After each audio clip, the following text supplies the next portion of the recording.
Hello అండి అందరికీ. ఇలా చేస్తే గోరింటాకు ఎర్రగా పండుతుంది. ముందుగా మిక్సీలోకి గోరింటాకును ఇంకా నిమ్మకాయను చిన్న చిన్న ముక్కలుగా కట్ చేసుకొని వేసుకోండి. 2 స్పూన్ల పంచదారను వేసుకోండి. నెక్స్ట్ ఒక బౌల్ని తీసుకోండి. అందులోకి 4-5 లవంగాలు, బిర్యానీ ఆకు, ఇంకా ఒక కాఫీ పౌడర్ ప్యాకెట్ని అయితే వేసుకోండి. ఒక గ్లాస్ వాటర్ని కూడా వేసుకొని స్టవ్ మీద పెట్టి ఒక 10 మినిట్స్ వరకు బాగా మరిగించండి. పూర్తిగా చల్లారిన తర్వాత ఇలా ఒక గ్లాస్లోకి వడగట్టుకోండి. ఇలా ఈ వాటర్ని ఈ మిక్సీ జార్లోకి కొద్దిగా వేసుకుంటూ రుబ్బుకోండి మెత్తగా.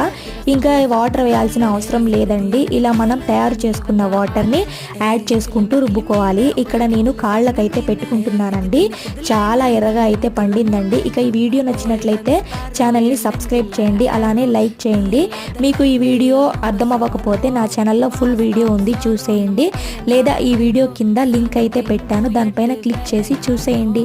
Thanks for watching for more videos.